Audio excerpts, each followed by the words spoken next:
Yes, he's an Olympic gold medalist, but his name is always going to be associated with the America's Cup. He's won it 4 times. When you were a kid, sailing P classes, was it the Olympic gold you wanted or to helm an America's Cup boat?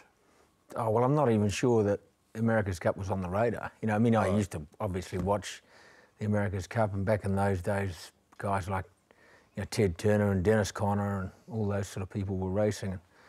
But, you know, it was a bit of a wild dream to think that, well, I probably did used to dream about being in the America's Cup, but it was just, you know, it was probably more of a dream. I certainly had aspirations to go to the Olympics. Right.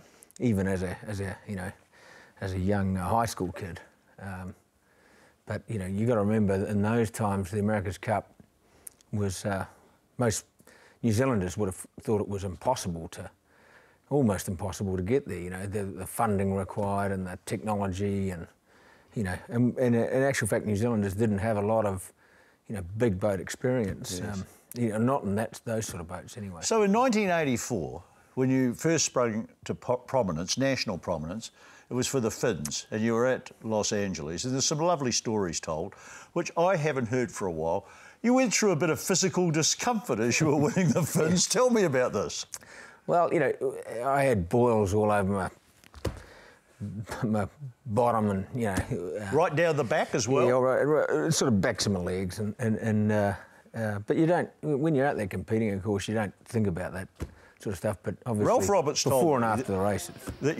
Ralph Roberts told me that they couldn't give you any medication because they were worried that it might have been a positive. Yeah, well, I think Dave Gerard was the doctor, and he, you know, he couldn't really give me the painkillers or anything like that. So yeah, but it was honestly, you know, when you're in competition, as I said, it hurts beforehand. It actually hurts. There's other things that hurt during competition, so you know. And Pete Montgomery's told me a story that he heard your father say, "Don't let anyone know, Russell. Don't let any opponent know." Is that part of being a Coutts? Well, you know, there's a few stories about him, but he you know, sort of wasn't one to make excuses or let us make excuses as a family. So, you know, you were sort of in it to perform and you know, I guess, you know, that's the way I was brought up. You look back to those days and everything that has happened since, do you feel more or less a Kiwi now than you did then? Oh, you know, I mean, New Zealand's my home, you know. I obviously love this country and you know, so I think I've always felt, you know, like a Kiwi, but yeah, it's an interesting question. I suppose I've always felt proud of being a New Zealander.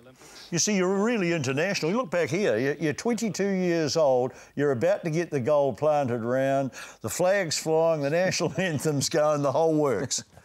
Yeah, I mean, it certainly looks like a few years ago to me. There's a bit of age on the body now. Yeah. Russell, when you look at the entire thing about New Zealanders at the Olympics and New Zealand yachtsmen, why is it that we produce so many good ones? Oh, I think a lot of reasons. You know, at the stage that I came through the youth scene and then into the Olympics, we had a really strong sailing team. There was a lot of talent here, a lot of local talent. Even the club racing here was, you know, highly competitive. So there was a whole bunch of guys that went on and girls that went on and competed internationally and did really well, won medals, you know. There was good support.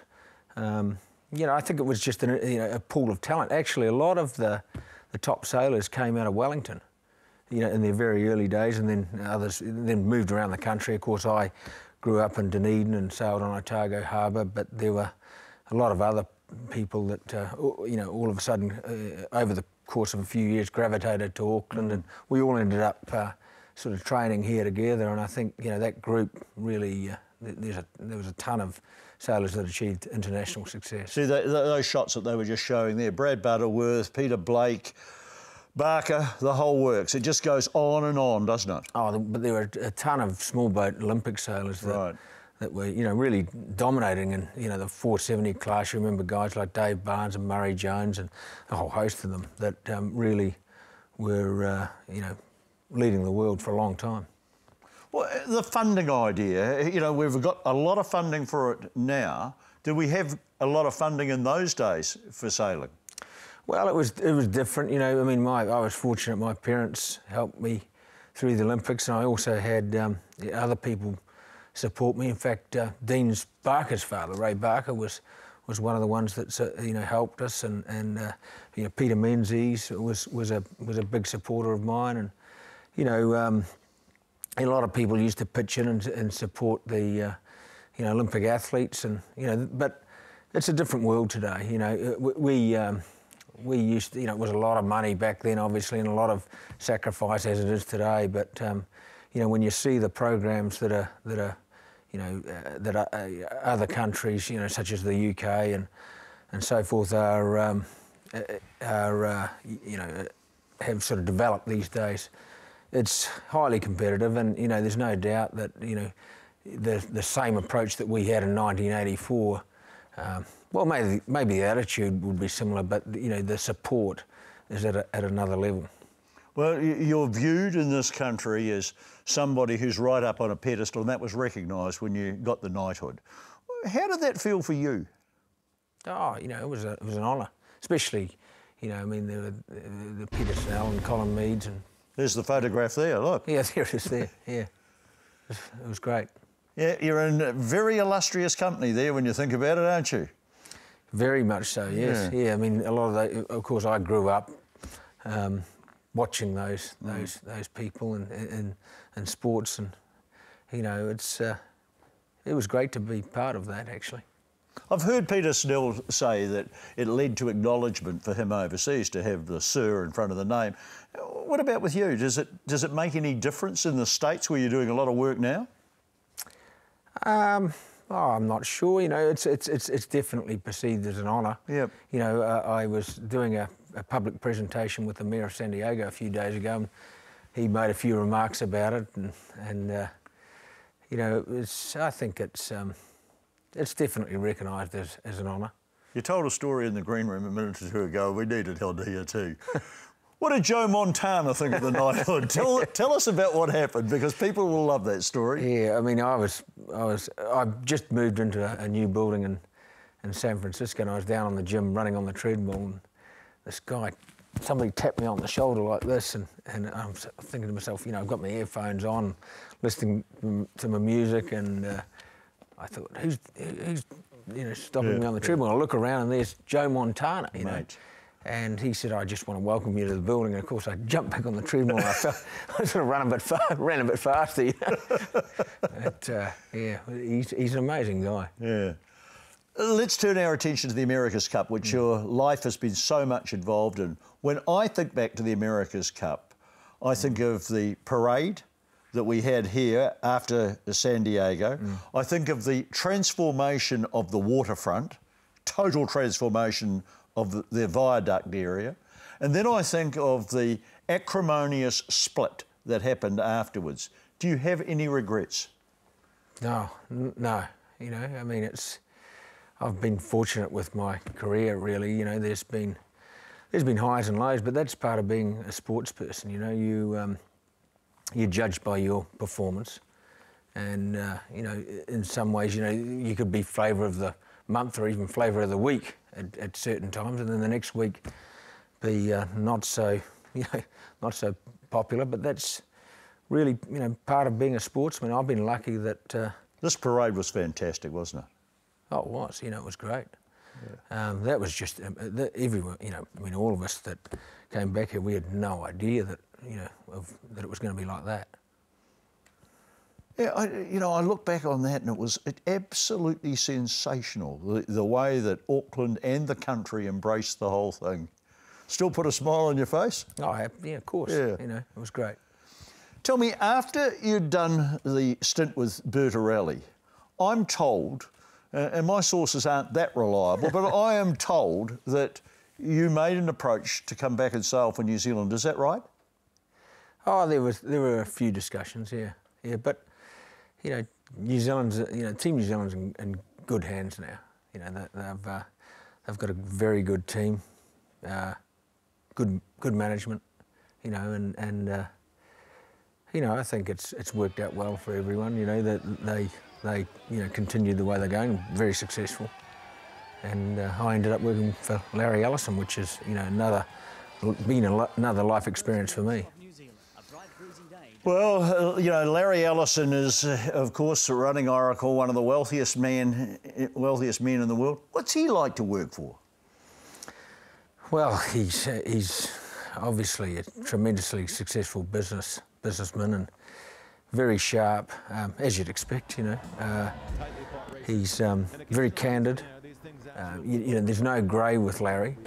You get feedback, both good and bad. If he thinks you're not doing things well, he'll tell you in very direct terms. He's a little bit like my father was in some respects, because really there's no excuses, Right. I actually got caught out trying to sort of justify something fairly recently, and he just sort of looked at me and said, well, Russell, you wouldn't believe how creative some people get at making excuses, so it kind of leaves you nowhere to go. Yeah, exactly. So, Russell, there's one thing that has happened, and you've been part of this, and we've seen it happen. You go back to everybody going out on the streets. It was a national thing, a thing between nations. Now it's more Richmond. We talk Bertarelli, we're talking Larry Ellison. It's become more corporate. Do you regret that? I don't. Well, America's Cup, I don't think it has. There's always been that element to it, and it's one of the aspects we're trying to change now by making it more sustainable in a commercial sense. So improving the quality of the television and so forth is a big goal, and of course once you do that, then it becomes more, I guess, more attractive to the commercial partners and so forth. So that's. This stuff we're showing now is very recent stuff, and you're CEO, part-time sailor now, I believe. How does that differ from what you were doing before? Are you looking at the overall event as well as everything else? Yeah, very much so. It's been the fun thing about what I'm doing now is I'm still learning a tremendous amount. About a lot of other things.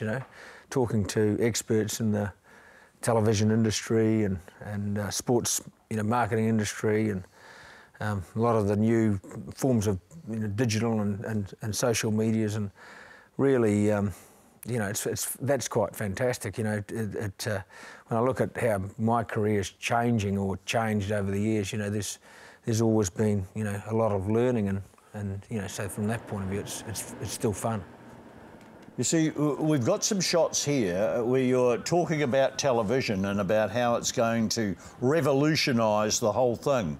And, you look at the way that these boats go about it. Do you think it'll be totally different? And will it incorporate a whole lot of new feelings among people that are watching it? Oh, absolutely. Well, it is totally different. I mean, this picture here is an example. We just, in terms of the television, or should I say the television people just received an Emmy Award, a few days ago for this revolutionary graphics that they now superimpose on the water. So, for example, they put a boundary around the course. When you think about it, it'd be pretty hard to understand a tennis match if you couldn't see the lines on the court. So there's a lot of things that have changed, and that's been exciting to be part of and see that technology develop, and really driven by Larry Ellison. He's the one that had this vision that we have to change the way the sport's televised to make it more attractive and more marketable and better formatted for the broadcasters and the viewers. And the funny thing is, it's better for the athletes as well. And what we've just seen, those shots there, you've won an award for that just last week. Yeah, we received an Emmy Award, which is great. A great credit for the people that were involved in that, in developing that technology, and it's. We're pretty proud of it. Russell, when you came up against Alinghi, one of the things that was said by Oracle at the time was that If you win this, you're going to return to mono hulls. Remember, we had the cat against the try, and you were going to return. That hasn't happened. Why not?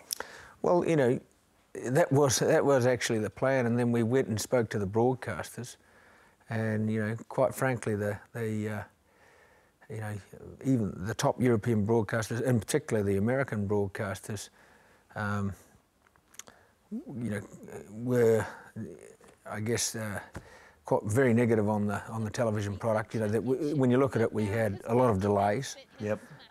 They didn't know how long the races were going to take. Could take 45 minutes, could take 2 hours. Might not even finish the race. You know, it's pretty hard for a broadcaster to package that up and you know and put it into a time slot. And frankly, the racing wasn't you know, exciting enough.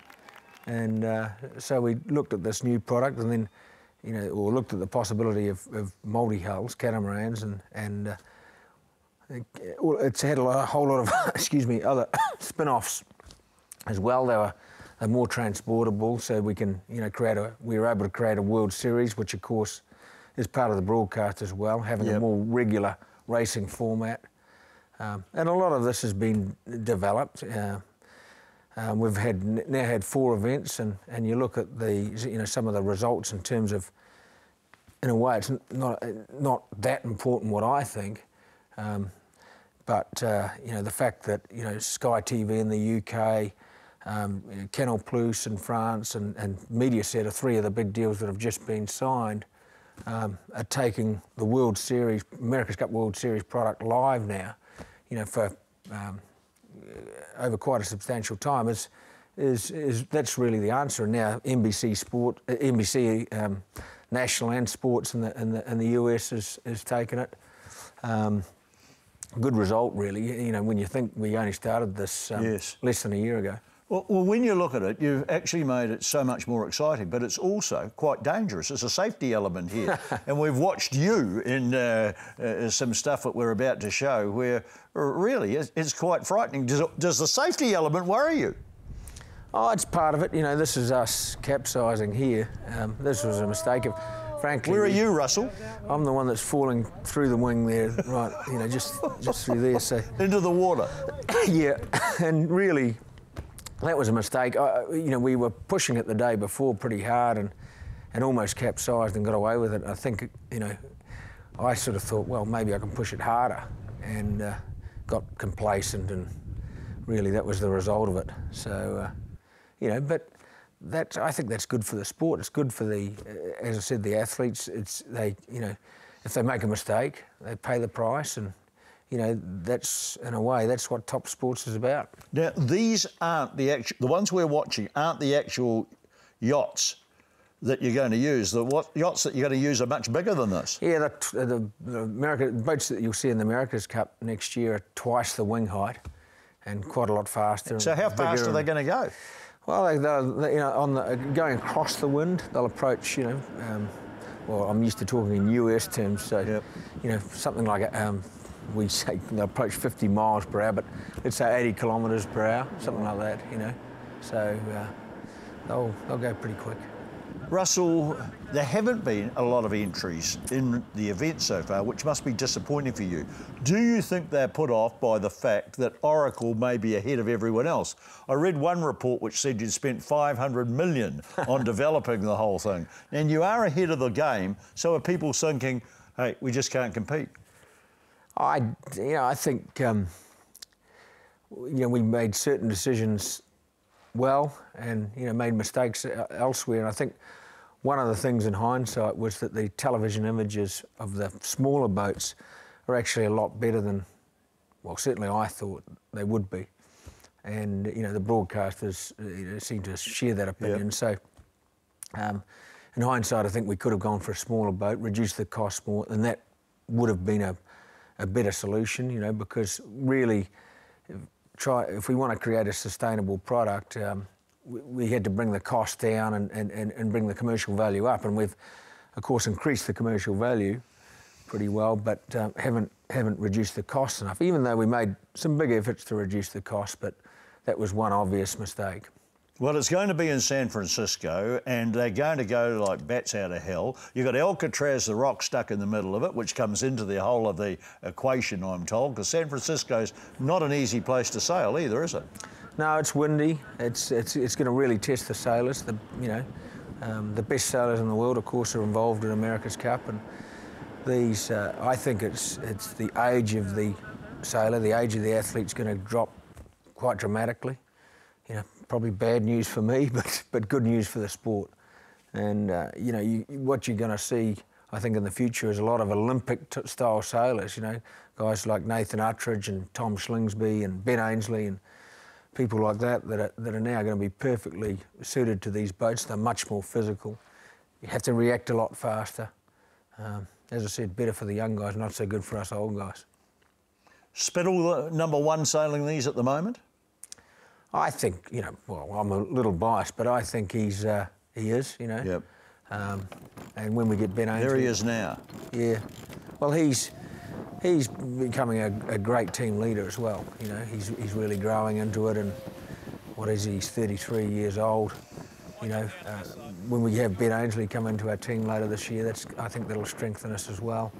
And we've got some other younger guys that are really coming on now, and I think it's like anything, it's a bit of a balance. You know, we've got a lot of experience in the team, and not going to see you on the helm. Oh no! It's I mean, I love it. I wish I could turn the clock back 20 years, and I would be right into this. And still am. I still am sailing, but to be honest with you, I'm not really a frontline candidate in these boats anymore. But I still add or try to add as much as I can to the team in terms of the experiences I've had, and almost in a little bit of a coaching role these days, and who knows? For someone like me, the problem is that on the big boats there's going to be 11 crew on board. All of them except the helmsman are going to have really physical jobs, and I must say that. I've certainly noticed that as I get a bit older, the reaction times for certain things you do slow down, and that's not good news for these boats. There's one other element I'd like to touch on, and it isn't associated with what we're just talking about, but my friends in Warkworth tell me that you have got a major operation up there, the building of these. How many people have you got working on these boats? How many New Zealanders? Well, we have a staff of around 70 people, not all New Zealanders up there, but certainly the great for the Warkworth economy, isn't it? Oh yeah, it's that's great for the lunch bars around there and things, but it's fantastic. It's a very high-tech facility. Yeah. Larry Ellison has invested in that facility pretty significantly, and he likes. There's a couple of people that run that facility. New Zealanders, one by the name of Mark Turner and another one by the name of Tim Smythe, and they do a very, very good job of managing it. And this is a long-term investment for Larry. They will take over. They don't. It's not only there for America's Cup purposes. They will manufacture, in fact, other non-marine items as well, like wind turbines and all the blades for them, and perhaps parts for the aeronautics industry, and so it's quite exciting what they're doing. Well, let's hope that the Cup excites people and is fun, and everybody enjoys it, because I think that's what you're aiming to do, isn't it? Absolutely. Go well. Thanks, and mate. Very best of luck with the event. Thank you.